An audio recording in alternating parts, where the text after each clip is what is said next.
Il a été béni par le dieu dragon d'eau, scellé en lui, et a éveillé ses pouvoirs. Des années plus tard, pour combattre le dieu de tous, les dragons. Pendant longtemps, le Bonton, archipel d'Ayaka, a été le foyer à la fois des humains et des êtres spirituels. Alors que, la plupart des esprits sont faibles et inoffensifs, certains d'entre eux possèdent un pouvoir divin. Et parce que, de leur présence, l'île est toujours pleine d'énergie naturelle appelée l'énergie, Lei. Les humains peuvent maîtriser l'énergie, Lei pour lutter contre les esprits maléfiques. Et le père de Yuko, Akoto, est le plus grand maître de Lei de son époque. Cependant, un jour, une puissante entité spirituelle, vivant à l'intérieur du volcan, soudainement devient berserk, faisant exploser le volcan. Toutes les personnes sur les îles doivent évacuer, mais Makoto reste sur place pour affronter le grand esprit, sacrifiant sa vie afin de protéger son fils Yuko, pour qu'il puisse accomplir son destin et devenir un jour le maître en arts martiaux le plus fort. 11 ans plus tard, Yuko est un enfant émotionnellement, un solitaire détaché qui a vécu dans un foyer d'accueil en ville pendant la dernière décennie.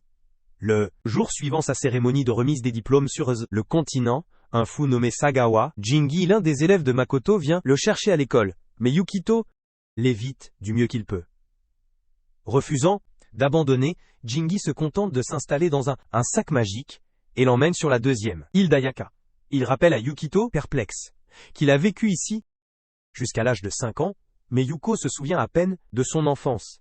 Bientôt ils sont accueillis par Momoko, la propriétaire de la maison familiale des Yanagis, et Sanji, le Paabaya, maire de la ville d'Ayakashima, et aussi tuteur légal de Yuko. Momoko conduit tout le monde à la maison d'enfance de Yuko, où il voit une photo de son père, qu'il ne reconnaît même pas. Momoko lui dit que son père, Makoto, était un homme doté de pouvoirs surnaturels, incroyables, et que Disampaka, tout le monde croit que Yuko a hérité des talents extraordinaires de son père. Yukito n'a aucune idée de tout ça, et il demande pourquoi diable il a été soudainement fourré dans un sac de voyage magique, et tiré vers cette île après toutes ces années d'abandon en famille d'accueil, et le maire répond que c'était à cause du testament de son père. Dans le petit testament, Mikado avait mentionné que si lui est mort, alors le jeune Yukito sera envoyé sur le continent, mais il sera rappelé quand il grandira. Bientôt, Jingi lui montre sa chambre, mais soudain une bulle de savon entre par sa fenêtre. Jenny lui dit que c'est un esprit inoffensif, appelé Matama et Yuko. On en trouve partout sur l'île. Ensuite, Jingi demande pourquoi Yuko agit comme un ado rebelle, et ne se rapproche pas des gens autour de lui. Yuko répond que quand il était enfant, lui et les autres enfants de la famille d'accueil sont allés à une pique-nique au bord de la rivière. Mais un enfant là-bas a commencé à être méchant avec lui. Cela a fait que Yukim, et bientôt l'eau a commencé à tourbillonner autour de lui, et avant qu'il puisse, je comprends que la rivière avait attaqué l'enfant. Cela s'est reproduit plusieurs fois après cela. Alors Yuko a commencé à garder ses distances avec les gens. Après avoir terminé son histoire Sab, quand Yukio se retourne, il voit un Jingi ennuyé jouer à des jeux vidéo sur son téléphone. Alors il quitte la maison en disant à Momoko qu'il sort pour se calmer. Yukio essaie de le calmer, mais soudain un Matama, qui était juste derrière lui, tombe dans la rivière et se transforme en un monstre effrayant. Avant que le monstre ne puisse posséder le cerveau de Yanji, Jingi utilise sa magie et le sauve. Il dit à Yuko que le Matama inoffensif peut se transformer en un Hayam Matami, une fois qu'il est attiré par l'aura lugubre des personnes autour de lui. Soudain, le monstre apparaît devant eux, mais Jimmy est prêt avec sa puissance. Et avec une énorme explosion d'énergie magique, il détruit la Yamatami. Mais, avant de pouvoir finir de se vanter, le monstre ressemble à son corps et apparaît derrière Jingi. Cette fois, Jingi jette Yuko à l'intérieur du ventre aquatique du monstre. Cela rend Yuka super en colère, et bientôt sa colère se transforme en un pouvoir magique qui fait éclater le ventre de l'ado Matami. Un Jingi émerveillé réalise que Yukio a une force brute et utilise bientôt sa propre magie pour sceller le monstre. Jingi dit à Yukio, abasourdi, qu'il a peur de ses propres pouvoirs et qu'il doit éviter de faire n'importe quoi avec eux. Il doit-on apprendre à les contrôler? Jingi propose de devenir son maître et soudain Yukito le voit comme une figure fraternelle qui l'a sauvé il y a 10 ans lorsque le volcan a éclaté sur Ayaka. Le lendemain, Jingi se réveille avec une gueule de bois brutale, ayant l'air d'avoir été écrasé par un camion. Il titube dehors, et voit Yanji qui est profondément concentré essayant de contrôler son anneau en énergie. Jingi lui dit de se concentrer plus fort et de sentir son énergie le lait. Mais Yuka lui jette un regard en coin parce qu'il sait qu'il ne sait rien sur l'énergie du tout. Alors Jingi lui dit que l'énergie le lait est une puissance vitale, qui coule profondément dans la terre, et elle envoie d'énormes vagues sous l'île d'Ayaka. Les maîtres le lait comme eux puisent cette énergie pour garder les choses sous contrôle. Alors Jingi demande à Yuko de lui montrer le sort qu'il lui a appris l'autre jour. Mais Yuko finit juste par se ridiculiser lui-même en réussissant simplement à s'asperger d'eau sur le visage. Alors Jingi montre son sort, et bientôt il crée une figure d'eau qui lui ressemble et s'en vante auprès de Yanji. Puis il s'en va et Yuko réalise que la personnalité de Jingi pourrait causer des problèmes, mais il est certainement très fort. Après un certain temps, Yuka se retrouve dans le sanctuaire de Kasen, où deux simples soldats nommés Chataro et Yako se battent entre eux pour savoir qui affrontera l'actuel Araminus. Jingi leur arrache la mission, en disant qu'il entraînera Yuko avec. Plus tard, Jingi dit à Yuko que Yako et Chaturo ont son âge, et il peut être ami avec eux. Mais, Yanji, qui n'a jamais eu d'amis, demande s'il est acceptable qu'il parle à quelqu'un qui ne sait pas contrôler ses pouvoirs. Jingi répond qu'ils sont tous les deux aussi des maîtres laïcs, donc ils ne seraient pas dérangés par lui. Puis Jingi lui dit que Case et Shrine s'occupent de tout le incident lié à Matam sur l'île, et le grand prêtre de ce sanctuaire, Karoi Haruaki, est son supérieur. La demande de travail que Jimmy a arrachée aux deux précédents concerne un Matami qui est récemment apparu près du canal, et si un Matami est corrompu, il devient un Aramatami, causant des problèmes sur l'île. Soudainement, un Aramatami apparaît de l'eau, et Jingi demande à Yuko de s'en occuper seul. En disant cela, il s'enfuit, et Yukito a presque eu peur de faire pipi dans son pantalon parce que le stupide Jingi ne l'avait pas prévenu du monstre. Il se met à courir après Jingi, et bientôt le monstre les attaque, et ils tombent dans la rivière. Après avoir fait sécher leurs vêtements, ils se cachent derrière une vallée pour observer le monstre de loin. Mais bientôt ils commencent à se chamailler sur qui va combattre le monstre. Le bruit a attiré le monstre vers eux, et Jingi s'enfuit, comme une poule encore une fois. Mais le monstre commence à le suivre. Alors Yuko récite son sort, et bientôt une vague de l'eau frappe le monstre, le faisant tomber au sol. Cela donne à Jingi une chance d'activer sa propre énergie yin-yang, et bientôt il pique l'œil du monstre, avec sa magie, et le brise en morceaux. Après un moment, le monstre se transforme en une figure d'eau, et aussi Yakita lui rappelle qu'il était près de la canal hier soir, buvant et faisant la fête avec ses amis. Donc l'Ayamatami doit être né, après avoir absorbé humidité environnante, et est devenu un énorme monstre. Bientôt, la figure d'eau se transforme à nouveau en Ayamatami, et Yako réalise que le monstre continue de suivre Jingi parce qu'il a été créé par lui la nuit dernière. Le monstre commence à attaquer Jingi, et avant que Yuko puisse activer son sort, le maître Karuma du beau sanctuaire Kezin récite son incantation et détruit l'Ayamatami. Karuma dit à Jim que c'est à cause de ses actions imprudentes et de sa consommation excessive d'alcool que le monstre est né. Karuma prend Jingi, se lève et le fait tourner, en disant qu'il a beaucoup grandi. Karuma se présente et lui dit qu'il a étudié directement sous son père. Plus tard, Karuma rend visite à la maison de Yukito, et dit à Lady Momoko ce que Jingi a récemment fait, et les informe qu'il nettoie maintenant la rivière dans le cadre de sa punition. Ensuite, à table, Karumo regarde affectueusement Yuko et lui dit qu'il n'a pas beaucoup changé. Un Yuko flou le complimente pour ses beaux sorts. Et Karumo l'informe que les Aramatami se livrent à des rampages violents parce qu'ils souffrent. Donc c'est le travail des maîtres lits de les apaiser pour qu'ils puissent coexister ensemble en tant que voisins. Le lendemain, Jingi emmène Yuko faire un tour dans un train aquatique qui roule sur l'eau.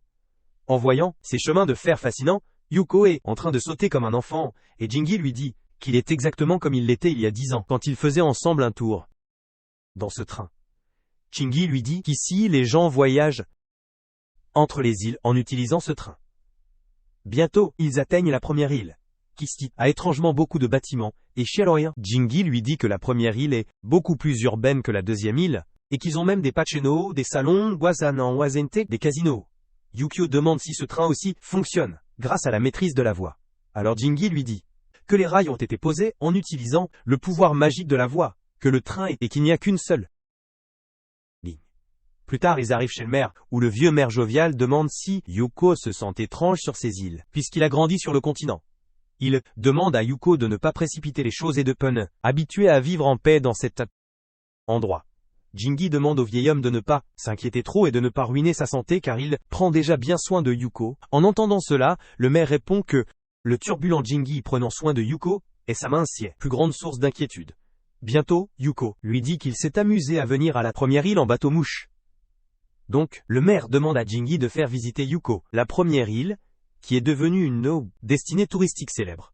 Mais Jingi n'est pas très heureux d'être le guide touristique de Yuko, car il était venu pour s'amuser dans les casinos et les salles de pachinko.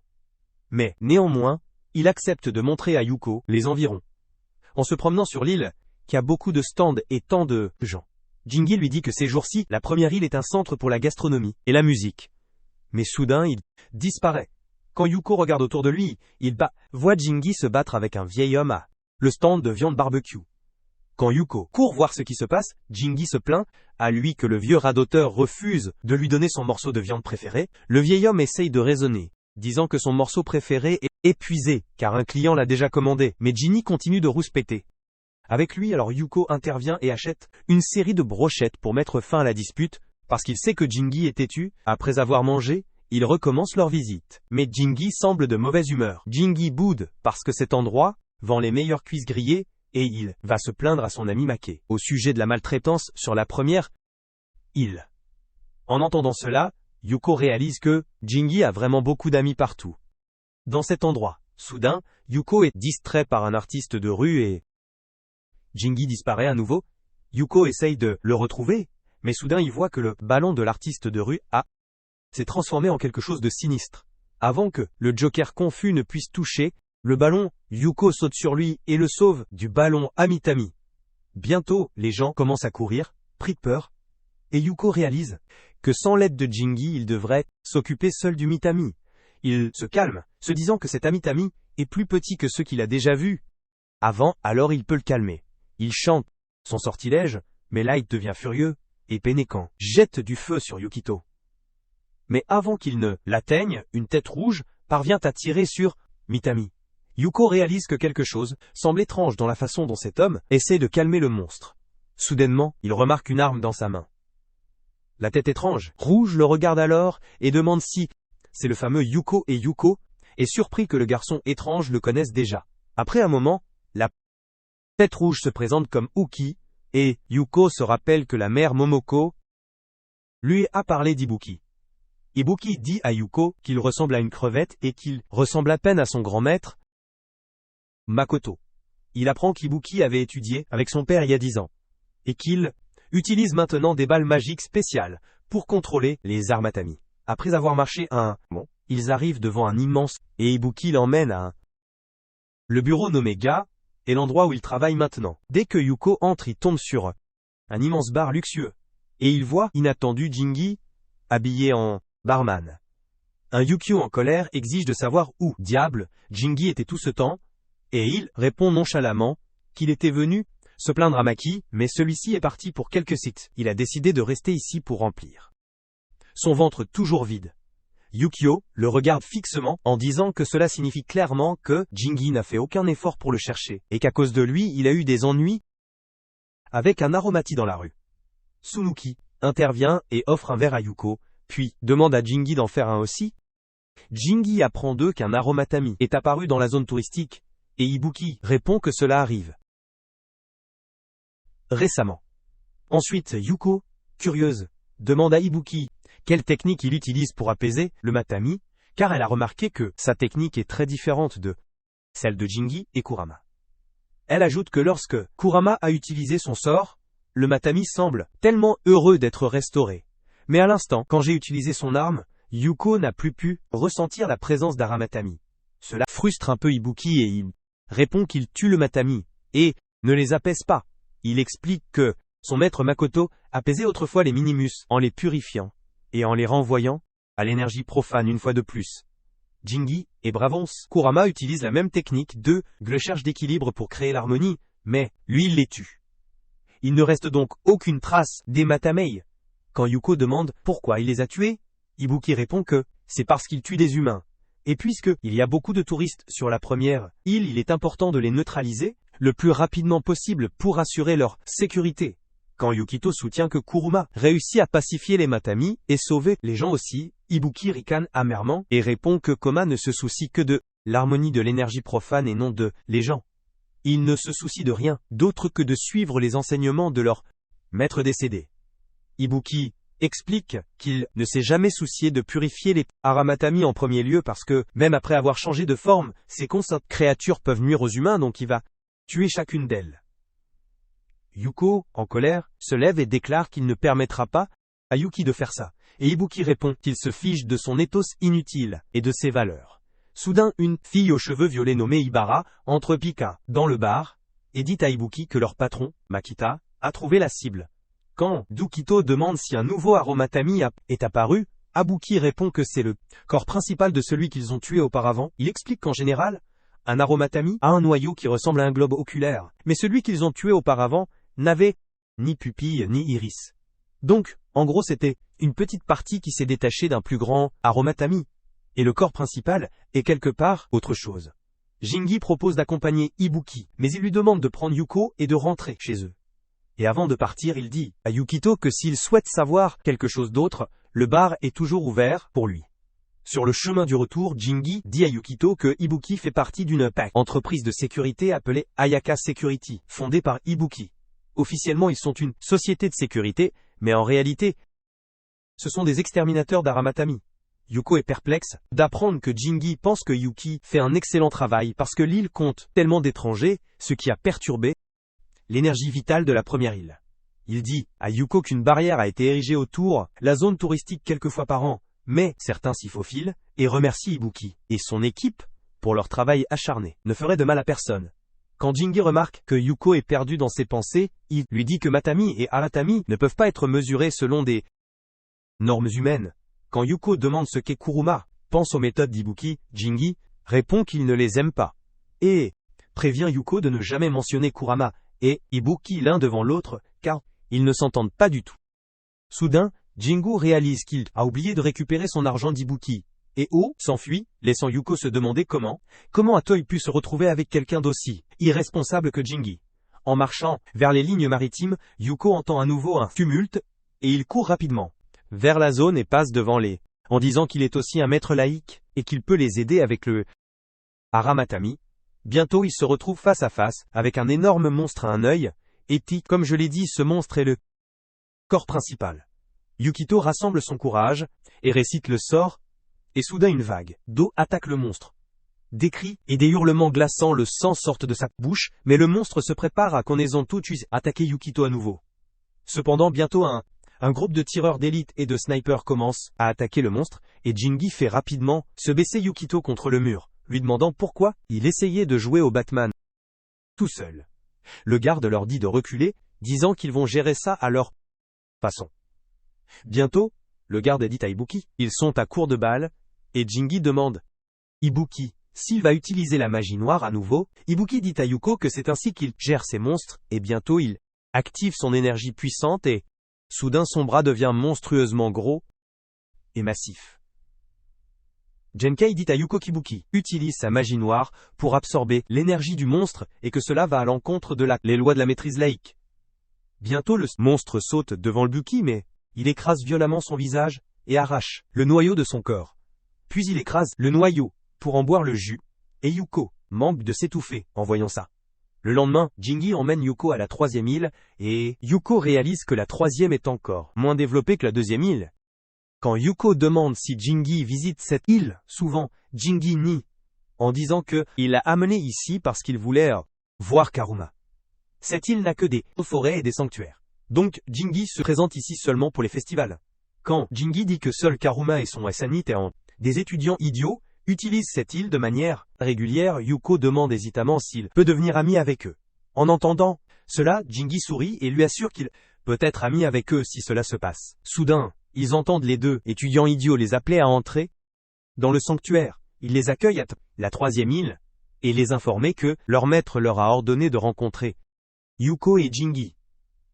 En montant la montagne, Fukuake demande à Yuko s'il s'est habitué à la vie sur l'île d'Ayaka, et Yuko répond qu'il est encore déconcerté par beaucoup de choses comme Matama et le Marine Liner.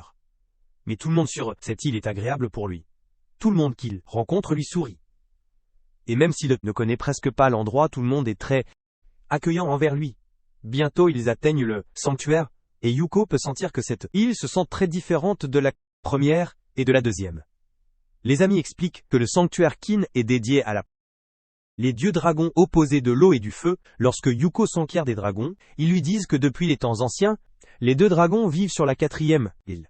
Mais des catastrophes se produisaient chaque fois que l'un d'eux se déchaînait. Donc, le Tapinun sanctuaire a été construit pour les apaiser.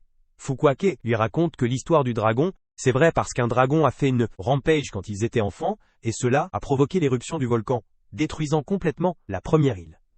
Il pointe aussi vers une île stérile et dit que le dragon de feu a fait une razzia sur la quatrième île, dans un lac de cratère, qui aurait été laissé derrière après le dragon d'eau l'a apaisé. En entendant le mot dragon, Yukito commence à avoir des flashbacks du passé. Mais tout à coup il revient au présent quand il réalise que le trio l'a laissé seul. Bientôt, Jingi recommence à se comporter comme un gamin, disant qu'il est mort, fatigué et qu'il a besoin d'un verre pour se remettre gueule de bois. Les garçons les appellent des vieux pétards, mais Jingi attrape les deux. Amy leur demande de l'accompagner pour boire, oui, regarder les pêchers en fleurs, mais dès qu'il commence à marcher, il glisse et tombe dans la boue. Pendant ce temps, Karuma s'approche de Yuko et lui souhaite la bienvenue au sanctuaire Kasein et l'emmène voir les archives du sanctuaire. Il offre à Yuko des bonbons à l'orange et continue à chercher des bonbons Mangju. Ensuite, Karuma demande pourquoi Yuko voulait le rencontrer et Yuko répond que l'autre jour, il a rencontré Ibuki et il a vu qu'il pratiquait un aromati. Mais il a utilisé des balles au lieu d'un sort magique. Après avoir écouté Yuko, Kuruma commente que cela a dû être une expérience effrayante. Pour lui, quand Yukito demande pourquoi Ibuki et ses méthodes sont différentes, Kuruma continue à l'interroger sur sa connaissance de l'énergie laïque. Après avoir entendu ses réponses, Kuruma déclare qu'il prendra la place de Jingi et aidera Yukito à prendre davantage. Ensuite, Karuma emmène Yuko sur le balcon et pointe vers les 3 autres îles. Il lui demande de se concentrer et de ressentir le grand courant d'énergie qui circule sous les îles d'Ayaka. Bientôt, Yuko commence à ressentir une étrange montée d'énergie provenant des sanctuaires historiques, des forêts et des rochers, puis demande à Yuko d'essayer de diriger ses pensées plus profondément pour voir le courant principal, d'où les maîtres empruntent leur pouvoir, et l'utilisent pour tisser des sorts. Bientôt, Yuko est en effervescence et dit à Karuma qu'il a vu un énorme courant scintillant profondément dans la terre. Qu'il regarde un tonneau, Matama explique que les créatures sont des bulles produites par cette énergie et peuvent se transformer en aromatis si elles sont corrompues. Donc, en tant que maître, leur mission est de purifier et de les ramener à leur courant d'origine. Quand Yukito me dit qu'Ibuki a mangé un matama, Karuma répond que consommer un aromatami signifie devenir corrompu soi-même. Donc Ibuki devient lentement un aromatami lui-même. Plus tard, Karuma demande à Jingi si Ibuki va bien, et Jingi répond qu'il n'a pas l'air en grande forme. Son corps montre clairement les effets nocifs de la consommation. Quand Karuma traite Ibuki de fou, qui se sacrifie, Jingi répond que c'est parce qu'il ne souhaite plus voir quelqu'un mourir. Ensuite, Karuma demande à Jingi d'enseigner correctement à Yuko pour qu'il n'ait pas à venir le voir à propos de l'énergie de pause dans Ibuki. Quand Jingi répond qu'il ne semble pas fait pour être un enseignant, Kuruma n'est pas d'accord en disant que Yukido admire silencieusement Jingi. Et Pusum Holo, au fond de ses souvenirs, il cherche Jingi qui l'a sauvé dans le passé. Pendant ce temps, les 2 élèves de Kuruma l'emmènent dans un jardin de cerisiers et déclarent qu'ils souhaitent être amis avec lui. Au début, Yuko est ravi d'entendre cela, mais soudain ces terribles flashbacks envahissent son esprit. Et son sourire se transforme en un soupir triste. Lorsque les garçons demandent s'ils souhaitent se joindre à leur maître et s'entraîner sous ses ordres, Yuko répond qu'il s'entraîne déjà sous Jingi. Les garçons soufflent en réponse en disant que Jingi est un maître inutile et que Yuko ne devrait pas gâcher son potentiel en s'entraînant avec lui.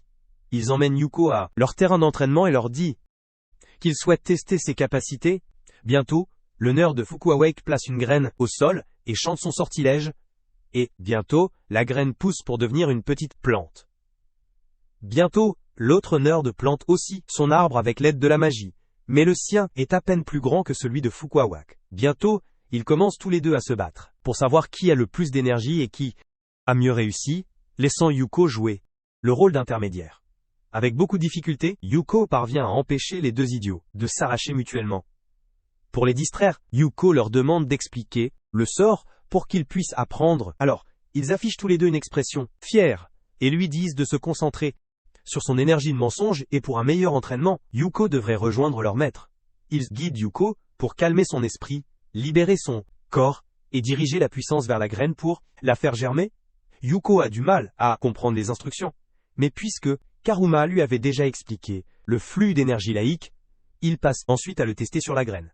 Les deux idiots pensent qu'un amateur comme Yuko ne pourra à peine faire germer la graine, mais à leur stupéfaction, dès que Yukido concentre son énergie, la graine se transforme en plante, et soudain commence à grandir pour devenir un énorme pêcher. Les branches s'étendent dans toutes les directions, avec des pêches mûres partout sur l'arbre, et les racines commencent à s'enfoncer plus profondément dans le sol.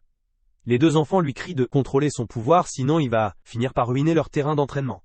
Mais Yukio n'a aucun contrôle sur son immense afflux d'énergie. D'autre part, Jingi regarde les enfants jouer, saute de la branche de l'arbre, et leur demande de demander de l'aide aux aînés chaque fois que c'est nécessaire. Ingi se tient derrière Yuko et lui explique que pour contrôler l'énergie le lait, il doit se concentrer sur le mal. Il lui demande de ne pas utiliser son pouvoir. S'il n'a pas de contrôle sur lui, il demande à Yuko de chanter les sorts avec lui, et bientôt l'arbre cesse de grandir et retrouve sa forme originale. Yukito remercie Jingi de l'avoir encouragé et de l'avoir aidé avec les sorts. Puis Yuko s'excuse auprès des deux amis pour l'avoir effrayé avec ses pouvoirs. Après se remettre sur pied, les deux explosent en louange pour l'incroyable démonstration de Lee par Yuko et lui disent qu'il est incroyablement puissant.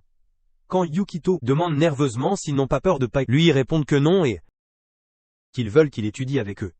Yuko est content que les garçons n'aient pas peur mais il décline poliment leur offre d'étudier ensemble parce qu'il veut que Jingi soit son professeur. Yuko fait de son mieux pour apprendre les sorts par cœur, mais parfois il finit par les oublier. Jingi continue de l'aider, et il s'entraîne pour aider Yukio à contrôler cette folle montée d'énergie.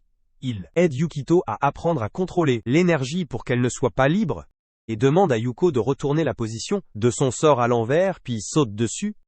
Cela aidera Yuko à équilibrer les sorts lourds et à tirer le meilleur parti de sa puissance. Cependant, soudainement, un tremblement de terre frappe l'île, distrayant Yuko, et bientôt Jingu était allongé sur le lampshé. Jingi lui dit que s'il se laisse distraire par un petit tremblement de terre, cela signifie qu'il a encore besoin de beaucoup d'entraînement. Le lendemain, pendant le petit déjeuner, un autre tremblement de terre frappe à nouveau l'île Ayaka. Momoko lui explique qu'Ayaka est une île volcanique, donc elle continue d'être frappée à cause des tremblements de terre. Quand Yuko demande nerveusement s'ils n'en ont pas peur, elle répond qu'Ayaka est leur maison et qu'ils ont assez de trousses de premier secours et de casques pour évacuer, donc Yuko n'a pas à s'inquiéter pour ça. Bientôt, Jingi entre en courant et demande à Momoko s'il y a eu un autre tremblement de terre à l'instant. Et quand Momoko accepte, il lui demande de lui donner de l'argent pour ses boissons. Quand Yuko demande pourquoi diable il a besoin d'argent alors qu'un chat frousse ou même tremblement de terre frappe, Jingi répond que aujourd'hui ils visitent la tombe de leur maître. Ils marchent tous les deux jusqu'à la tombe de Makoto, et Jingi chasse les Matameis avant de demander à Yuko de l'aider à nettoyer la tombe. Il verse de l'eau sur la tombe, plante quelques jeunes arbres et brûle de l'encens, des bâtons. Mikito demande pourquoi il visite la tombe après le tremblement de terre, et il apprend de la part de plusieurs personnes âgées que le dragon doit être en colère la nuit dernière. Ils doivent donc prier Makoto pour protéger l'île. Bientôt, Jingi demande. Yukito s'assoit à côté de lui et lui propose une boisson, mais il refuse, car il n'a toujours pas atteint l'âge légal pour boire. Le vieil homme là-bas répond que cela fait plus de 10 ans, et qu'il n'aurait pas survécu à la grande éruption si Makoto ne les avait pas sauvés. Quand Yukito demande curieusement ce que son père a fait, il y a des années, la vieille femme gronde Jingi pour ne pas avoir dit à Yukio qui était son père. Alors Jingi avale sa boisson et demande à Yuko si elle a entendu parler des 2 dragons de la région d'Ayaka. Yukio répond qu'il a entendu parler des dragons de feu et d'eau, donc Jingi lui explique que les tremblements de terre ici sont causés par le feu dragon, qui est une énergie laïque majeure, actuelle, qui est infusée de feu. Énergie. De plus, les volcans sous l'île sont plus actifs maintenant parce que c'est devenu trop fort depuis que, il y a 15 ans, le lac sur la 4e île s'est complètement asséché. En plus de cela, le dragon d'eau a également disparu et cela a causé une perturbation de l'équilibre entre le feu et l'eau. Donc, à moins que les choses ne redeviennent normales, il est possible que la 4e île entre de nouveau en éruption. c'est le maître Makoto qui a effectué le rituel d'apaisement du dragon, et a réprimé le pouvoir du dragon de feu qui était la force furieuse de la nature, et cela tout seul, lui-même. L'île a été paisible pendant plus d'une décennie, grâce à les rituels de Makoto. La vieille femme dit à Yuko que l'île doit beaucoup à son père décédé, et qu'il est comme un dieu vivant pour eux. En entendant cela, Yuko rend hommage à son père en disant qu'il ne le connaît pas vraiment bien, mais s'assure qu'il était une grande personne. Après un certain temps, Yuko et Ginny remarquent les Kandimikan, cheveux violets d'Ayaka, mais elle s'en va sans leur rendre leur salut. Alors, Jingi emmène Yuko vers une autre tombe, et lui dit qu'aujourd'hui est aussi, anniversaire de la mort des parents d'Ibero, et soudain Yuko remarque un tas de clés avec un porte-clés mignon par terre, à côté de la tombe. Dans l'après-midi, ils visitent tous deux la première île parce que Yuko veut rendre le porte-clés à Imara. Bientôt, ils rencontrent à nouveau les étudiants de Karuma, Yako et Chiro, et Maktina Tibronia, Zenya. Jingi se trompe encore dans leur nom. Ikito demande pourquoi ils sont sur la première île. Et ils répondent tous deux que ce tremblement de terre de ce matin a perturbé l'énergie terrestre des îles. Alors leur maître, Karuma, leur a demandé de vérifier les villes. Yako et Shakaro leur disent qu'ils n'ont rencontré aucun problème pourtant, mais qu'ils patrouilleront toute la zone, car leur maître l'a ordonné, Quand le duo apprend que Jingi et Yuko sont en route pour Iber, ils deviennent soudain nerveux, et leur disent au revoir, en disant qu'ils se reverront après la fin de la patrouille. Quand Yukito demande s'ils ne viendront pas à Ibar, avec eux ils lui disent hésitant ils ne peuvent pas, parce que les choses entre Ayaka, la sécurité et leur maître ne vont pas bien. Bientôt ils arrivent chez Ibuki, et le saluent, disant qu'ils sont venus livrer un objet perdu. Ibuki leur dit de le signaler à son assistant Makita. Et, avant de partir, il demande à Yuko de prendre soin de lui, parce que la journée pourrait être difficile. Après un moment, ils disent, Makita parle de contrarier Ibara parce que il faisait la fête près de la tombe. Alors, Makita leur assure qu'à l'île Ayaka, ils envoyaient leurs morts avec le sourire, mais ça dépend de la manière dont ils sont morts. Et c'est toujours difficile pour Ibara. Quand Yukito demande ce qui est arrivé à ses parents, Makita répond qu'il y a quelques années un incendie a éclaté. Matama est devenu assez grand pour brûler une maison, jusqu'à ce qu'Ibuki s'en occupe. Mais Enimai n'a pas pu sauver tout le monde. Midama lui dit que la vie des gens et les actions de Matama sont déterminées par le flux des énergies. Il est donc important d'accepter tout, le sourire compris, mais beaucoup de gens ne sont pas prêts à accepter la nature de l'île Ayaka. Ils évacuent donc leur frustration en tuant l'Aramatami Sensing. Que l'atmosphère devient sombre avec leur conversation, Jingi essaye d'alléger l'ambiance pour Yuko. Bientôt Makita réalise qu'il a vraiment pesé sur Yuko avec ses pensées, et il s'excuse auprès de lui. Quand Yukito donne le porte-clés à Makita, il lui demande de le remettre à Iber lui-même. Bientôt, Ira arrive au magasin, et Yuko lui donne les clés. Makita lui demande de remercier Yuko et elle le remercie hésitamment, disant qu'elle aurait eu des ennuis sans ses clés. Yukito lui dit qu'il s'est excusé auprès de ses parents, trop pour faire la fête à leur mort anniversaire. Soudain, le sol commence à trembler à nouveau, et Ginji annonce que, cette fois c'est un Aematami avec une énorme énergie de feu, et Ibara s'épuise rapidement. Makito leur dit avec inquiétude que Iber agit de manière imprudente chaque fois qu'un feu Matami apparaît. En entendant cela, Jingi et Yuko sortent de courir pour chercher Adabara. Alors que le feu se propage rapidement, en dévorant tout sur son passage, Jingi déchaîne rapidement une pluie de magie d'eau, éteignant les flammes et sauvant une fille, prise dans le chaos.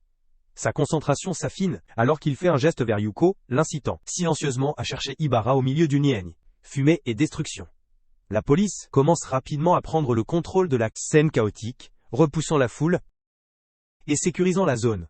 Pendant ce temps, Abara court à toute vitesse, chantant ses sorts avec détermination tandis que Yuko la suit de près. Sa concentration est acérée alors qu'elle repère un Aromatami attaquant deux enfants terrifiés. Sans hésiter, elle se précipite devant le créature, protégeant les enfants de tout danger. Elle leur fait signe de fuir aussi vite qu'ils le peuvent. Sans perdre de temps, une Bara charge contre l'Arama ses sorts, mais avant qu'elle ne puisse frapper, le Matami contre-attaque avec une explosion de feu qui la frappe, la forçant à reculer. La douleur la transperce, mais elle refuse d'abandonner. En chantant un autre sort, Elkaz-Yvon-Moger parvient à esquiver la prochaine attaque. Dans ce moment, des souvenirs des derniers instants de ses parents défilent dans son esprit. Elle voit le feu Matami qui a pris l'ordre, et une rage écrasante monte en elle. Poussée par la colère et le chagrin, elle se jette sur le Matami de toutes ses forces, déchaînant une attaque féroce. Le Haramatami riposte avec une énorme boule de feu dirigée directement vers elle. Juste au moment où cela semble inévitable, Yuko intervient, créant un bouclier protecteur autour d'elle. Yuko demande immédiatement à Ibara si elle était « ça va bien ». Mais soudain, Matami commence à attaquer le mur d'eau de Yukio. Il utilise sa chance pour briser les jets d'eau afin d'éteindre le feu des aromatis.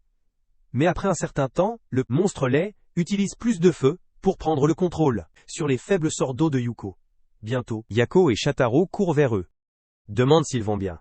Bientôt un feu, Matamei devient berserker et commence à faire tourbillonner un cercle de feu autour de la barrière de Yuko. Yuko supplie les autres de s'enfuir, mais Ibara ne partira nulle part parce que elle sait que s'ils s'échappent, le Matami viendra après eux et les habitants de la ville seront pris dans les tirs croisés. Ibara s'élance dans les airs avec toute sa force, frappant de son poing de fer le visage de l'Haramatami.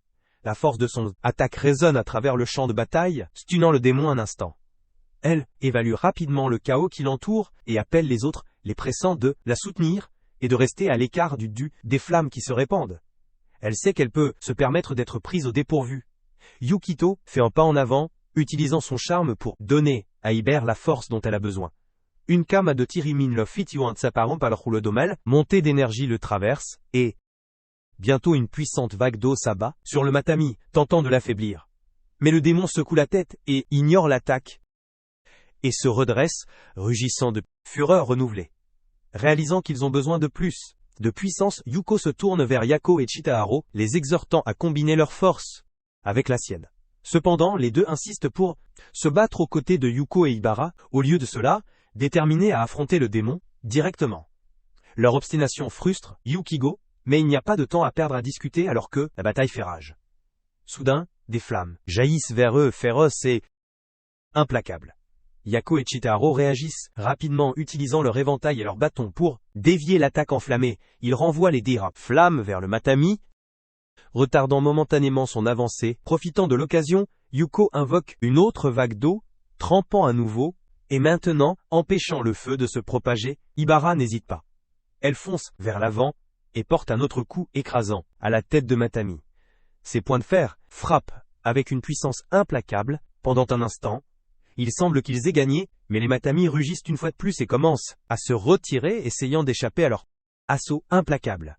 Le groupe refuse de les laisser fuir, alors ils poursuivent les Matami. Leur détermination inébranlable, ils coordonnent leurs attaques, combinant leur capacité unique en une poussée collective d'énergie. Leur puissance combinée submerge le Matami, apaisant enfin le démon enragé. Alors que les flammes s'éteignent, et que le champ de bataille devient silencieux, le groupe se tient ensemble, victorieux. Leur travail d'équipe et leur détermination inébranlable les ont portés, prouvant que leur force réside dans l'unité. Juste au moment où ils pensent que le danger est passé, les Matami attaquent la ville en même temps. Iber leur a demandé de fuir. Mais Yuka utilise son sort d'eau pour attaquer les Matami, mais il finit par se fatiguer. Les Messi ne sont pas du tout affectés, alors Iber leur a demandé de s'échapper après avoir distrait les Matami parce que ils ne peuvent pas gérer des mini puissants par eux-mêmes. Mais avant qu'ils puissent s'échapper, les Matami bloquent et les piègent dans leur zone de feu de barrière. Cependant Kurama vient à leur secours et pacifie les Matami, tandis que Ibuki utilise son arme pour en tuer un autre. Soudain, un troisième Matami essaye d'attaquer, mais avant que Kurama puisse le pacifier, Yuki tire avec son arme. Kurama lance un regard dangereux à Ibuki et Yukito ressent déjà la tension entre eux. Puis Mitami se transforme en quelque chose de dangereux, et Ibuki se prépare à utiliser sa magie noire, mais Kurama l'arrête en disant que c'est illégal. Ibuki lui demande de dégager et de ne pas interférer dans son travail, et lui dit que comme ils étaient trop faibles, ils n'ont pas pu sauver leur maître Ama. Kurama utilise son sort pour briser le Matami, mais Ibuki tire dessus et court vers lui pour le consommer. Mais Kurama utilise sa magie pour l'arrêter, disant que il perdra sa capacité à redevenir humain. Mais Ibuki n'est pas prêt à écoute le vent. Bientôt ils se battent tous les deux pour se protéger mutuellement, et Yuko réalise que s'ils continuent à se battre ainsi, alors le Matami se réveillera à nouveau. Mais soudain Jinji arrive comme un héros et apaise l'œil du Matami, et demande aux deux autres de plonger leur tête dans l'eau pour réfléchir à leur situation. En entendant cela, ils descendent tous les deux sur le cou l'un de l'autre, et s'excusent auprès de leurs élèves d'avoir agi comme des enfants. Avant de partir, Kurama avertit Ibuki que leur maître défunt ne voudrait jamais qu'il s'engage dans la magie noire.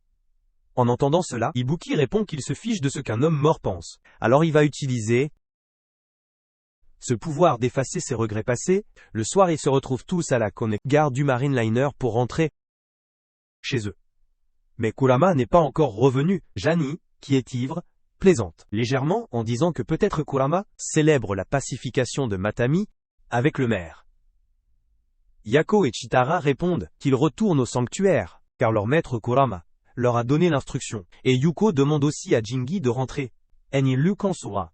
Il remercie Imebara de leur avoir fait faire le chemin, et Jingi remarque nonchalamment qu'il devrait le remercier pour lui avoir sauvé la peau contre le feu aujourd'hui Matami parce que sans lui ils auraient pissé leurs pantalons. Yuko répond qu'il n'est jamais là quand ils ont besoin de lui, mais qu'il arrive à la fin pour voler la vedette. Puis Yuko, Gardo, Garavardoe, Ben Merci Borbra lui dit qu'elle a été très forte aujourd'hui, surtout quand elle n'a pas fui et a affronté le Matami de front. Il dit à Ibara qu'il a hâte de travailler à nouveau avec elle si ils ont une chance. Abershaili lui donne son identifiant sur les réseaux sociaux et Jingi pousse immédiatement Yukito à faire le cool et à donner aussi ses coordonnées. Mais Yuko continue de bafouiller comme un adolescent perdu dans ses pensées. Quand Yako et Chitaro demandent s'ils vont seulement échanger leurs coordonnées, Ira leur donne son identité aussi mais ils deviennent nerveux. Ils échangent rapidement leurs coordonnées et promettent de rester amis. Mako dit à Yuko qu'autrefois, quand le père de Yukito était en vie, Jingi, jeune, Yukito, Mamoko, Kurama et Ibuki vivaient ensemble dans la même maison. Makabo et ses élèves Kurama et Ibuki avaient l'habitude d'aller chasser les Aramatami et de revenir blessés. Pendant que Yuko et Jingi restaient à la maison, avec Mamoko, c'était l'époque où Ibuki et Kurama étaient comme des frères jurés, toujours collés au basque. Jingi comme d'habitude était un paresseux et se faisait botter le cul pour ne pas s'entraîner avec les deux autres par le maître Makoto. Un jour, Ibuki a demandé s'il pouvait aller avec Kurama pour le rituel de pacification du dragon, et il a promis de soutenir Kurama, mais Makoto a refusé, disant que Kurama n'est pas encore prêt pour cette grande mission. Makoto leur dit qu'ils doivent encore s'entraîner et améliorer leurs compétences pour pouvoir présider à le rituel dans quelques années avec l'aide de Jingi. Jingi le paresseux remarque pourquoi il doit faire le rituel chaque année pour aller apaiser le dragon, afin qu'il n'entre pas en éruption. Makoto lui dit que le dragon de feu regrette le dragon d'eau après sa disparition, et que cela le pousse à se déchaîner. Alors tout ce qu'ils peuvent faire pour le calmer c'est en l'enfermant à l'intérieur du volcan. Il leur a demandé de le surveiller de près cette année, afin qu'ils puissent suivre le même processus l'année suivante.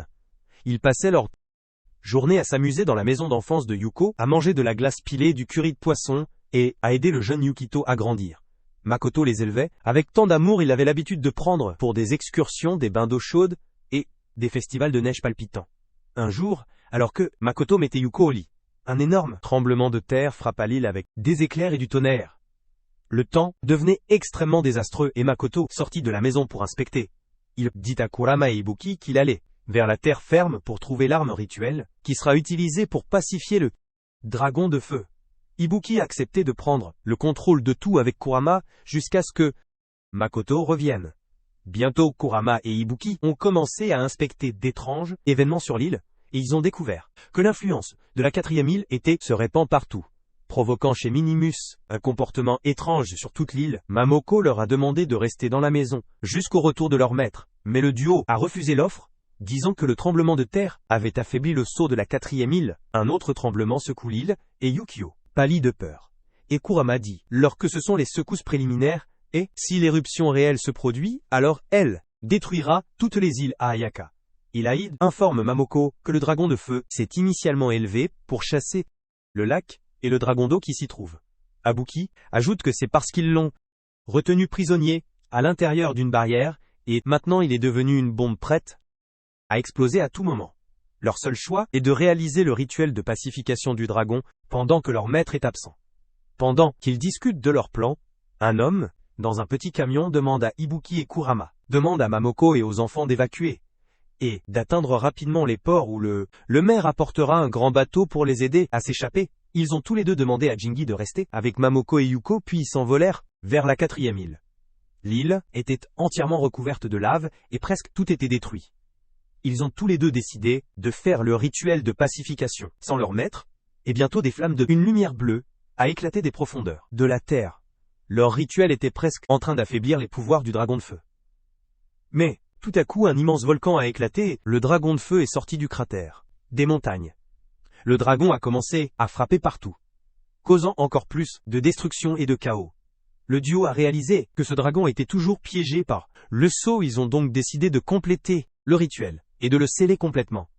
Le barrière avait été créé par leurs ancêtres et était encore suffisamment forte pour retenir le dragon pendant un certain temps. Ils ont donc commencé à y insuffler plus de pouvoir, pour qu'il ne se brise pas. Protéger l'île était le dernier espoir d'Ibuki et Karuma, et ils continuaient à canaliser plus d'énergie dans la barrière en utilisant les sorts, tandis que le dragon grognait et fouettait de colère. Soudain, Ibuki s'effondre au sol, car il était très épuisé.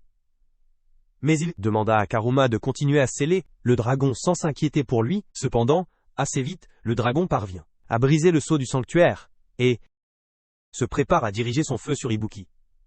Mais, avant que le feu n'atteigne Ibuki, Kuruma intervient et le sauve de se faire brûler. Ibuki le regarda avec à la fois colère et surprise, demandant pourquoi diable il avait arrêté de sceller le dragon pour le sauver. Mais soudain, ils virent le maître Makoto émerger des flammes, combattant sans pitié le dragon pour l'apaiser. Le gros museau du dragon qui atteignait presque les cieux se dressait dangereusement au-dessus d'eux. Makoto s'excusa d'être arrivé en retard et se prépara à refaire le rituel. Il posa l'outil rituel se met à terre et chante ses mantras. Et bientôt, le dragon est pris dans des chaînes. Makoto a dit aux garçons que s'ils ne scellent pas le dragon, il leur causera des ennuis car il est trop tard pour arrêter l'éruption et ils doivent aussi empêcher les Ilayaka d'être détruites. Quand les garçons ont demandé s'ils pourraient le faire, Makoto a répondu que c'était possible s'il risquait sa vie. Ibuki a proposé d'accompagner Makoto, mais Makoto a demandé à Karuma de prendre Ibuki et de s'enfuir, et Kurama a fait ce qu'on lui a demandé à contre-cœur. Avec beaucoup de difficultés, Karuma laisse tomber Ibuki au sol, et un Ibuki en colère réalise que Karuma est aussi gravement blessé. Puis il regardait autour de lui pour voir que l'éruption était devenue plus massive et il cria de colère et d'impuissance. La bataille pour sceller le dragon était énorme, et le ciel brillait en rouge toute la nuit. Le lendemain, quand les gens regardèrent autour d'eux, il semblait que rien ne s'était passé. Mais en juste une nuit, Ayaka avait souffert destruction terrible. Quand Karuma et Ibuki se sont dirigés vers le cratère pour chercher leur maître, ils l'ont trouvé assis là. Mais en regardant de plus près, ils se sont rendus compte qu'il était mort. Pourtant, Ibuki est tombé au sol, souhaitant désespérément que leur maître vienne. Mais il était parti depuis longtemps dans le bataille d'hier soir. Après cela, Karuma et Ibuki se disputaient beaucoup au sujet de leur avenir en tant que maître laïque, et ils se sont finalement séparés. Plusieurs années plus tard, Ibuki est revenu après avoir appris des sorts dangereux, et maintenant ils ont tous les deux des relations tendues. Après que Makoto a fini l'histoire, Yuko regarde dans la direction de Jingi, et réalise que, durant cette nuit dangereuse, c'était Jing qui l'a sauvé et l'a apaisé. Après-midi, en faisant une sieste, Yuko réalise qu'il ne fait plus de cauchemar depuis qu'il a déménagé sur cette île. Puis il se réveille soudainement, en étouffant et en toussant, et Jingi s'assoit immédiatement à côté de lui, en demandant s'il va bien. Quand Jingi regarde dans les yeux d'Yukio, il voit qu'ils sont devenus d'une légère teinte de bleu. Mais avant qu'il puisse poser une question, le téléphone de Yukio émet un signal sonore avec un message. Yukio regarde son téléphone pour voir que ses amis ont créé un groupe de discussion. Prévoyant de se retrouver dimanche, Sheni jette un coup d'œil et demande avec joie si Yuko va à la fête et au festival dimanche. Ensuite, Ginny entre et apporte un masque traditionnel et le donne à Yuko en disant que les gens portent cela lors du festival. Puis il lui dit que ce masque appartenait au maître Makoto. Dimanche, le Jingi et Yuko atteindront le terrain du festival et Yuko est excité de voir une grande foule. Les amis de Jingi le trouvent bientôt et lui demandent de les accompagner au stand. Mais Jingi décide de rester avec Yuko et le taquine en disant qu'il va utiliser son argent et qu'ils vont s'amuser ensemble. Mais tout à coup, il voit une Bara vêtue d'une jolie kimono et Yuko lui demande de l'accompagner pour retrouver Chitoro et Yako pendant que Ginny continue de les regarder comme s'il était un chien errant. Jingi emmène Yuko de l'autre côté et lui demande de complimenter Ibara. Mais dès que Yuko se retourne, la complimente, Ibara ne répond pas, mais elle lui envoie un message disant « Merci ». Sumi commence à se promener en regardant différents stands, et Jingi n'arrête pas de lui demander d'acheter quelque chose. Soudain, Yukio entend Yako et Chatero gronder leur maître, Karuma, parce que il a vendu tout leur porte-bonheur en cadeau, à tout le monde. Ils entrent dans la cabane, et tout le monde commence à trier les charmes pendant que Jingi, comme d'habitude, ne fait rien. Soudain, Kurama remarque le masque de Yukito, et lui dit que le voir lui rappelle de vieux souvenirs de leur maître. En entendant cela, Yukito demande pourquoi les gens portent des masques au festival Kuzin. Alors Kurama répond qu'autrefois, même les non-humains participaient autrefois à ce festival, et ils étaient des dieux et des monstres. Ainsi les masques sont une raison de oublier qui l'on est et de profiter du festival. Après un certain temps, lorsque le tri des charmes est terminé, Kurama demande aux enfants de profiter du festival pendant que lui et Jingi tiennent la boutique. Jigyu se révolte en disant qu'il doit s'occuper des enfants et les accompagner en tant que leur gardien. Mais Kurama lui demande d'arrêter de se disperser avec ses élèves, il quitte la boutique en bavardant et en plaisantant ensemble quand Yuko ressent un étrange mal de tête et s'assoit par terre en se tenant la tête. Quand Aira demande s'il va bien, il répond qu'il ressent soudainement des vertiges mais qu'il va bien. Pour détendre l'atmosphère, Yuko demande aux enfants de manger quelque chose puis de jouer. Bientôt, ils commencent à apprécier la délicieuse nourriture et toutes sortes de jeux au festival. D'un autre côté, Jingi se promène comme un solitaire, maudissant Kurama pour le faisant travailler comme un âne. Bientôt, il voit les 4 enfants s'amuser ensemble et décide de profiter d'eux, mais il décide de ne pas faire ça aux pauvres enfants et s'en va.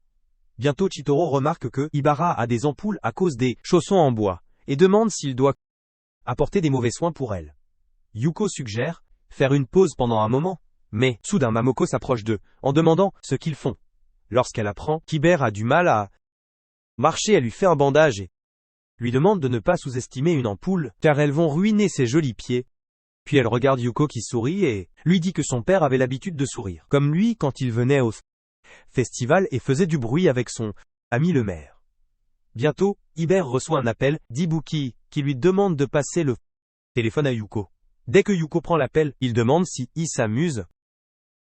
Et Yuka répond que oui. Alors Ibuki, des sourires soulagés de l'autre côté. Mais soudain, Yuko a une nouvelle crise, et il tombe par terre et bientôt ses yeux deviennent bleus. Yuko réalise que c'est comme lorsqu'il a perdu le contrôle de son pouvoir quand il était enfant.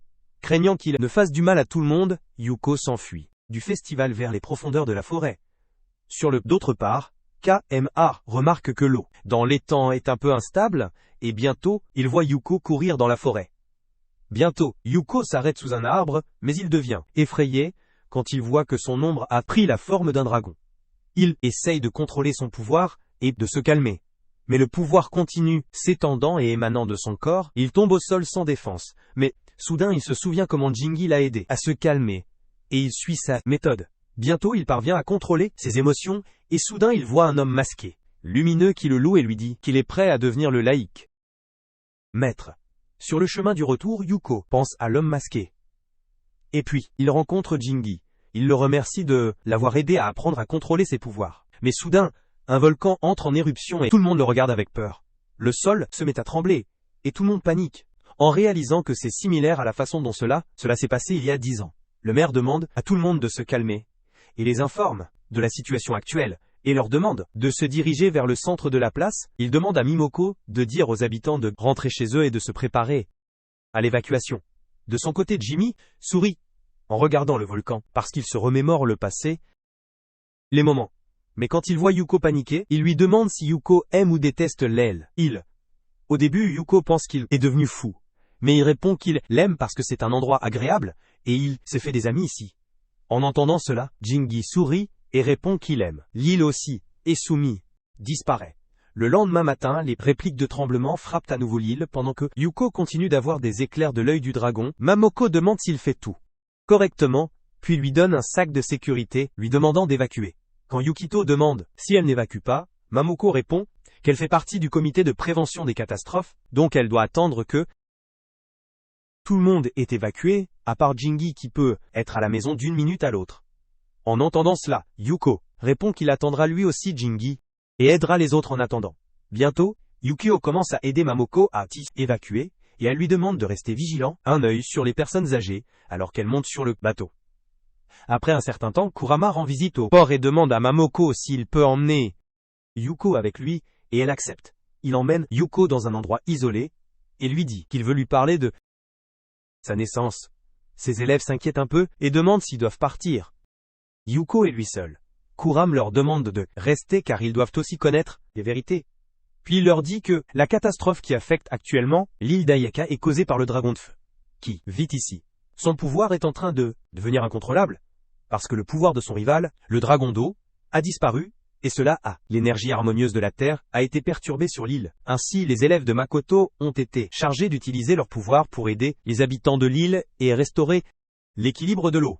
Il explique qu'il y a 15, le pouvoir du dragon de l'eau a beaucoup diminué, et c'est le maître Makoto qui a géré la situation.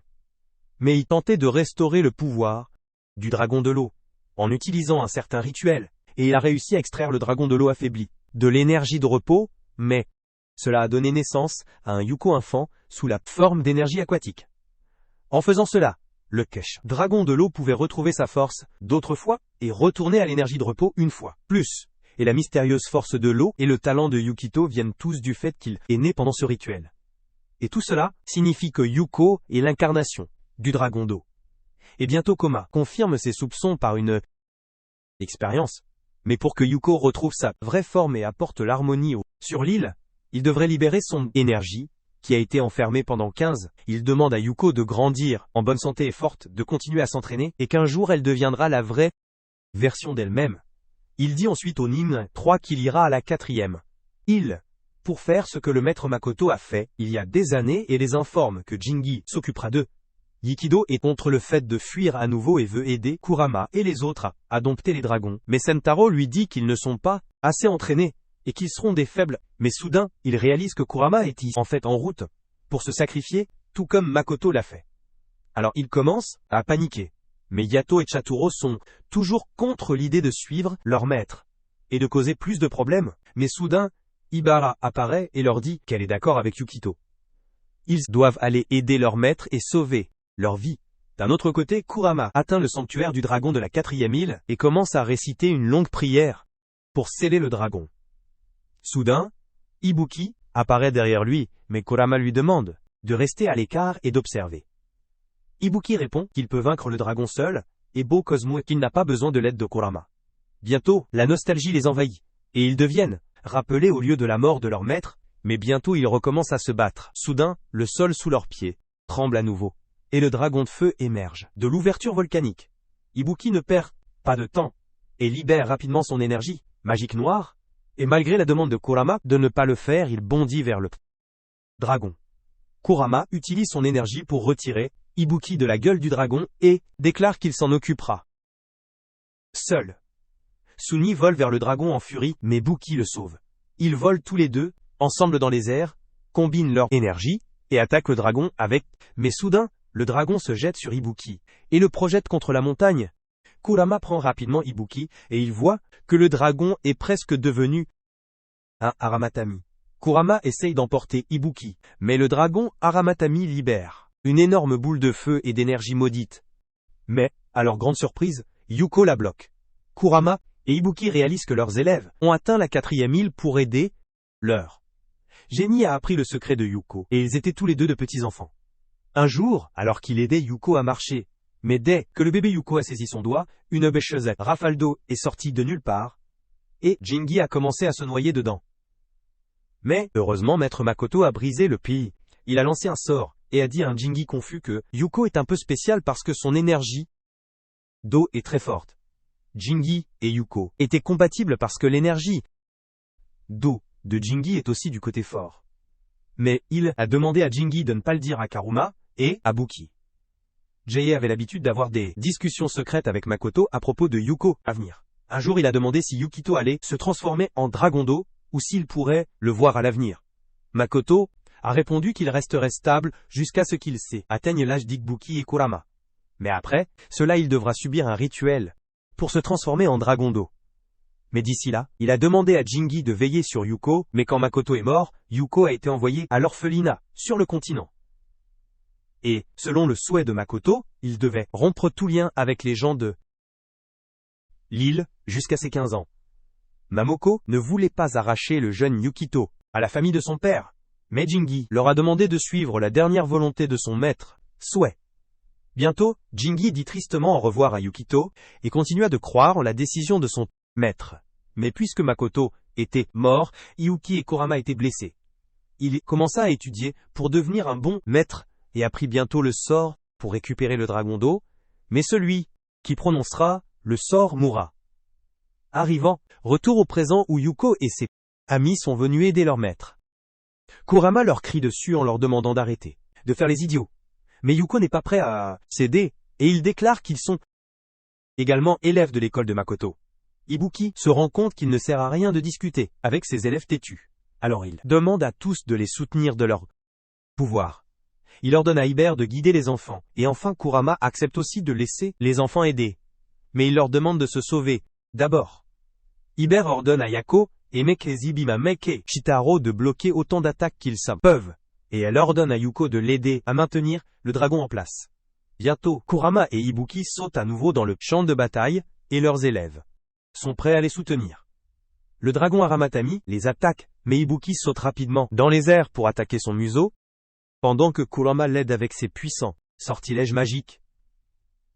Voyant leur opportunité, Yuko utilise son énergie aquatique, et Ar utilise ses sorts de foudre pour maintenir le dragon en place. Le puissant sort de Yuki crée un dragon d'eau qui piège le feu.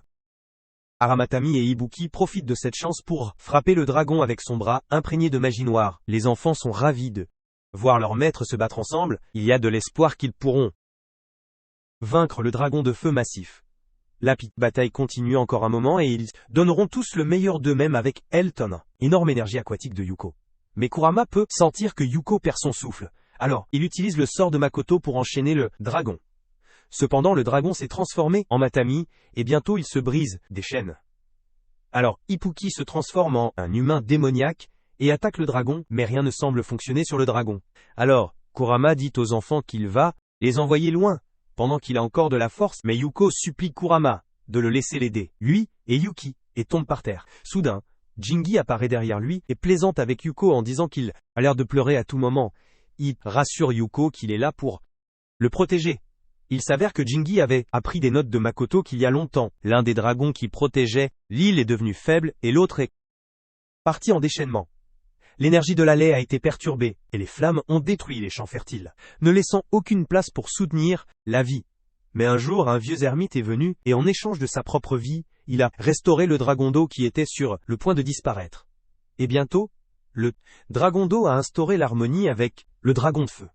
Mais des années ont passé, et les deux dragons se sont de nouveau retrouvés en désaccord. Alors Makoto a écrit le sort à sa manière pour restaurer son pouvoir. Makoto avait prévu d'élever le dragon d'eau en humain, puis de restaurer son pouvoir en donnant sa propre vie comme l'ermite l'avait fait autrefois. Alors Jingi a pris la responsabilité sur lui parce qu'il n'a pas de proches et lui non plus n'a pas beaucoup d'attaches. Quand Jingi est allé chercher Yuko à l'école, il était très nerveux au début. Mais plus tard, il s'est rendu compte que les gars avaient grandi sans amis et qu'il mourrait probablement d'une mort solitaire. Mais le voir sourire rendait Jingi très heureux. Donc, mourir pour lui le rendra aussi heureux. Et il avait renforcé sa détermination et maintenant, le moment est venu. Ikita demande à Jingi où il a disparu et il répond qu'il avait besoin de temps pour voler. Encore plus sa détermination. Jingi demande à Yuko s'il souhaite récupérer ses pouvoirs de dragon d'eau et Yuko répond qu'il le veut vraiment, veut sauver les habitants de l'île, ses amis et les personnes qu'il aime. En entendant cela, Jingi libère son puissant pouvoir d'eau et Kurama tente de l'arrêter car il sait ce que Jingi est en train de faire. Cependant bientôt Yukito se retrouve dans un endroit étrange avec Jingi et l'homme lui dit qu'ils sont à l'intérieur de l'énergie lait pour restaurer le pouvoir perdu du dragon d'eau. Il explique que pour cela, un grand maître lait doit agir comme un conducteur pour connecter l'âme du dragon d'eau à l'énergie lait. Quand Yuko le regarde, avec confusion il explique que lui et Yuko ont une grande compatibilité et demande à Yuko pour sauter. Mais soudain, Yuko demande ce qu'il veut dire par agir en tant que conducteur pour lui. Soudain, les choses commencent à devenir claires pour lui et il demande à Jingi qu'est-ce qu'il fout et Jingi répond que il donnera sa vie à Yuko et bientôt, il prend sa main et saute dans le dans l'eau. Yukito, il essaye désespérément de sauver Jingi mais le gars tient la main de Yukito et transfère son âme dans son corps. Sur le champ de bataille, tout le monde regarde avec inquiétude Jingi qui s'effondre au sol et une énorme vague d'eau éclate autour. Yuko. Soudain, Yuko se transforme en un dragon de couleur bleue avec une queue qui coule de l'eau et se retrouve face au dragon de feu. Yuko a des souvenirs joyeux avec Jingi lorsqu'il est venu sur l'île avec lui. Un jour, lui et Mimoko ont découvert que Jingi avait grillé le seul poisson qui devait être cuit pour le dîner, et il l'avait mangé avec son alcool. Quand Mamoko lui a demandé de devenir un adulte respectable, Roi a répondu qu'il vivrait sa vie comme il le souhaite jusqu'au jour de sa mort. Cela voulait vraiment dire qu'il savait qu'il allait mourir très bientôt. Donc, s'il voulait profiter de sa vie dans le présent, Yukito s'est transformé en un dragon d'eau brutale qui est impliqué dans un combat féroce, avec un dragon de feu, qui pousse et tire en même temps, l'un sur l'autre. Kuruma crée une Kezibiaya ou Lurian, barrière autour des autres, pour qu'ils ne soient pas pris dans le feu croisé et dit à tout le monde que les deux dragons essayent de maintenir l'harmonie de l'énergie vitale. Mbuki demande à Kuruma si Yuko pourra revenir de cette situation et il répond qu'il ne sait pas parce que ils n'ont jamais su quel genre de sort leur maître a jeté sur Yuko. Donc, une fois que l'harmonie est rétablie, ils sauront seulement si Yukino peut se transformer en humaine ou non. Bientôt, les deux dragons s'entrelacent et l'œil Aramatami du dragon de feu se ferme, et la corruption dans son corps s'éloigne lentement. Sur le côté, Kurama explique que Yuko rétablit sa circulation avec le dragon de feu. Bientôt, les Matami commencent à sortir du sol, et soudain les deux dragons tombent de nouveau dans le cratère. Tout à coup je vois Yuko debout à côté d'un Jingi mort lui demandant « Se réveiller ou il aura froid ?» En dormant à l'air libre. Karema pose une main sur son épaule, en lui annonçant la mauvaise nouvelle du décès de Jingi, et Yuko crie son nom de douleur. Bientôt, tout redevient normal, et Mamoko apprend la nouvelle de la mort de Jingi. Yuko, de son côté, s'est fermé au monde, ne répondant pas, participant à la cérémonie funéraire. Ses amis ont assisté à sa cérémonie funéraire, se remémorant les doux souvenirs qu'ils ont créés ensemble, et le maudissant de ne pas avoir dit son plan. Les autres sont également tristes à propos du décès soudain de Jingi, se demandant s'ils le reverront un jour, à nouveau.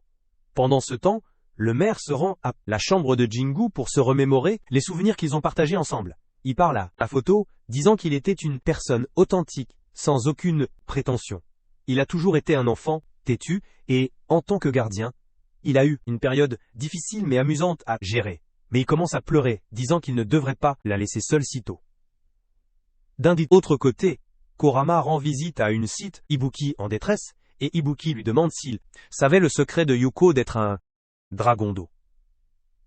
Kurama répond qu'il n'avait-il l'aime su cela que hier. Alors Jingi demande comment diable Jingi a-t-il su cela, et Kurama lui montre le makotos, qui était trouvé dans la chambre de Jingi. Les notes décrivent le sortilège lancé par le vieux maître.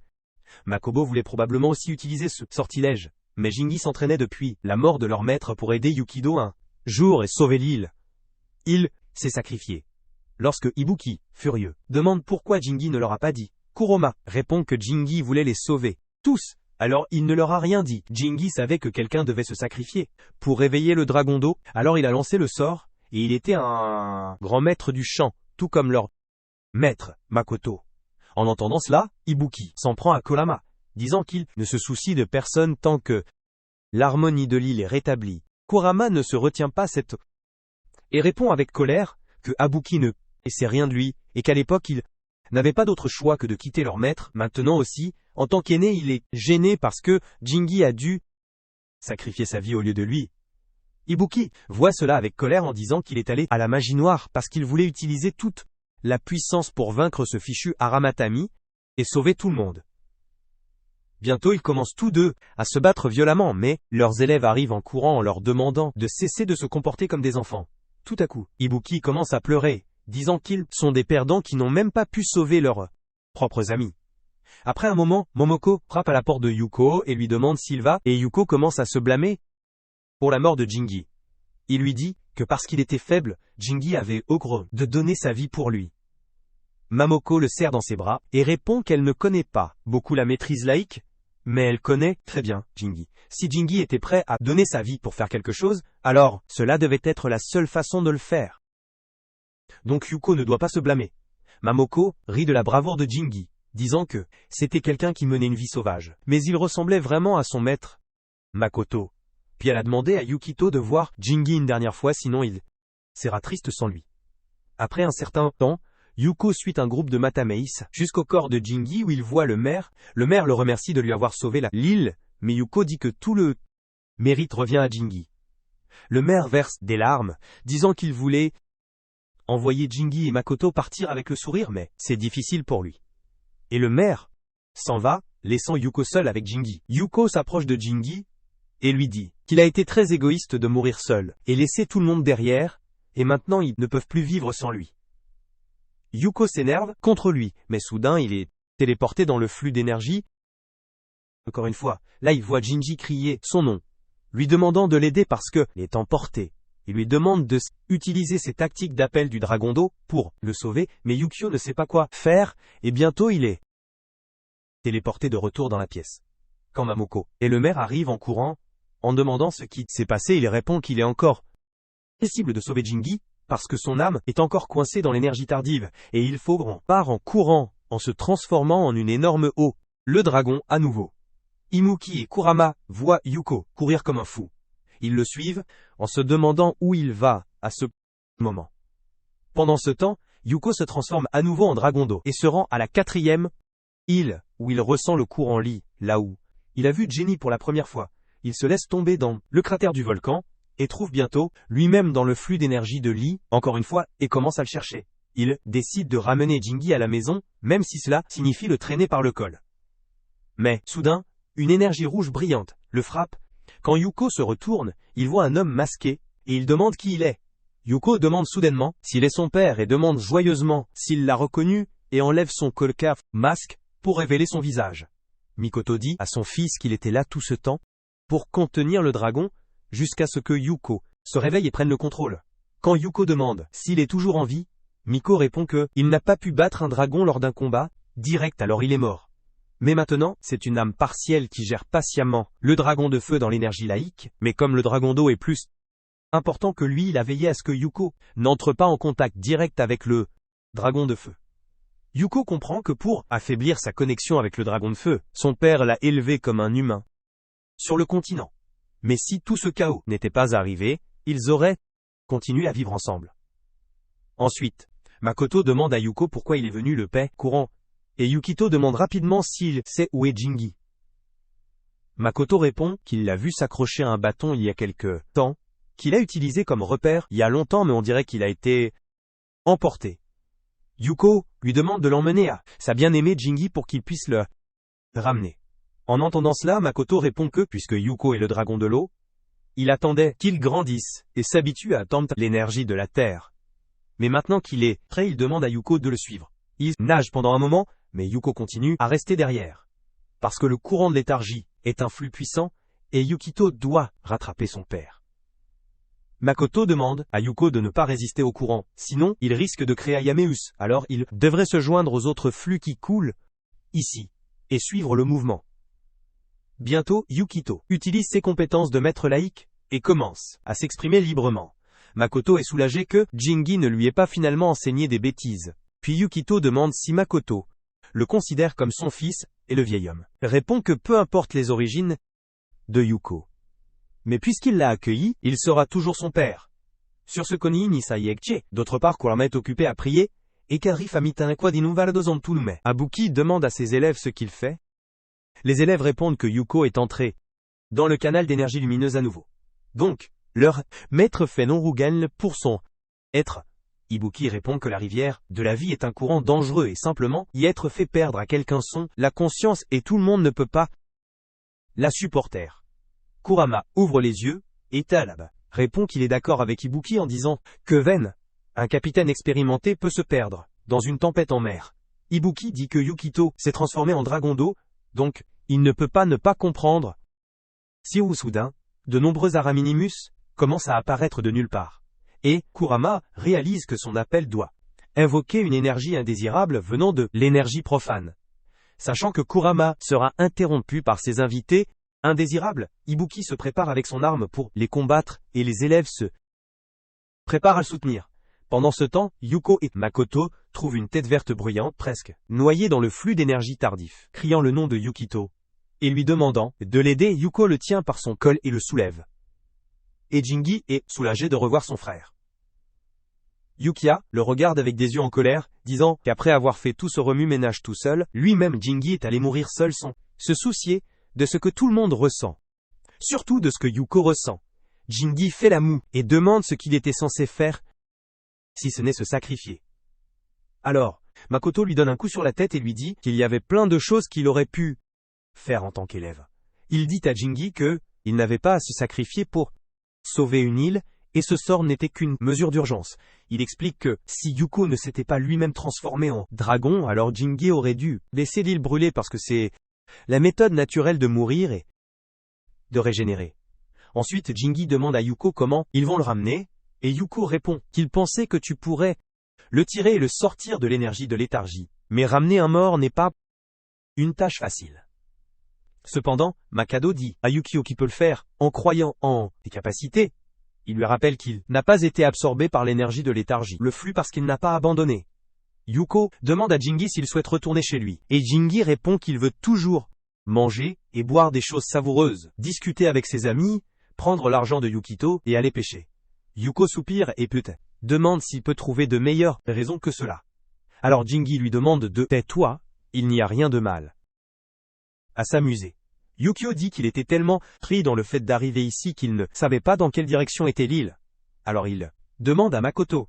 Makoto répond qu'il a brisé son seau en sautant dans le lac volcanique, et c'est grâce à ce Wu qu'il a eu une idée d'où l'île est. En entendant cela, Geni paniqua, et ils commencent tous deux à se disputer. Comme de vieux frères perdus de vue, Mikado leur demande de se calmer parce qu'ils s'y retrouveront leur chemin dans 50 à 60. Mais soudain, Yuko sent quelque chose. Il prend alors le bras de Geni, et Kazema suivre l'énergie. Dès que Yuko donne un signal de l'intérieur, Furama le perçoit de l'extérieur et dit à tout le monde qu'il a trouvé Yuko. À l'intérieur, Jingi dit à Yuko que les autres essayent de les faire sortir par la sortie. En les voyant, Makoto a les larmes aux yeux, réalisant que Yuko et Jingi sont toujours forts en tant que frères, et il les serre dans ses bras, disant que ils ont tous les deux travaillé très dur. Ensuite il les pousse vers la sortie. Et Jingi essaye d'emmener Makoto avec lui, mais Makoto refuse, disant qu'il ne peut pas partir parce qu'il a vécu ici pendant un long moment et qu'il doit garder la compagnie du dragon de feu. Yuko demande à Jingi de tenir sa main et il commence à l'emmener contre le courant de l'énergie laïque. Soudain, Yuko voit le seau se briser à nouveau, et un phoque en sortir, les tirant tous les deux à l'extérieur. Il s'avère que c'est Ibuki qui fait de son mieux pour les sauver, puisqu'il ne peut pas se permettre de perdre à nouveau des personnes qui lui sont proches. Il parvient à utiliser toute sa force, mais soudainement, la prise d'Yuki se desserre sur la main de Yuko, et ils commencent tous les deux à retomber dans l'eau. Soudain, Yuko voit une balle jaune et demande s'il est le dragon de feu et le dragon répond par un oui. Yuko rassure le dragon qu'il restera avec lui sur l'île et veillera à ce qu'il ne soit pas seul, et le dragon répond qu'il l'attendra. Bientôt, il revoit le bras d'Ibuki et il crie le nom de Yuko et le tire dehors. Yuko se réveille et cherche Jingi, mais il n'est pas là avec lui. D'autre part, Jingi se réveille dans sa chambre funéraire et fait peur à Mamoko, qui vient juste d'entrer dans la pièce pour servir son âme boisson. Quand le vieux maire entre dans la salle, il tombe sur ses fesses, surpris que Jingi soit vivant et respirant. Le vieux homme perd la tête et commence à crier sur les portraits de son ami Makoto, disant qu'il a vu un fantôme de Jingi. Pendant que Jingi prend le verre de Mimoko et s'exclame qu'il se sent vivant à nouveau. Pendant ce temps, Imber continue de vérifier si Yuko est heureux et va bien, en disant qu'elle ne sera pas surprise tant qu'elle n'aura pas vérifié chaque détail de lui. Yuko remercie ses amis pour être restés avec lui tout ce temps. Kurama et Ibuki semblent avoir renoué de bonnes relations, et je lui demande de demander de l'aide, et ils peuvent se battre ensemble, si mais l'enfer les perd encore une fois.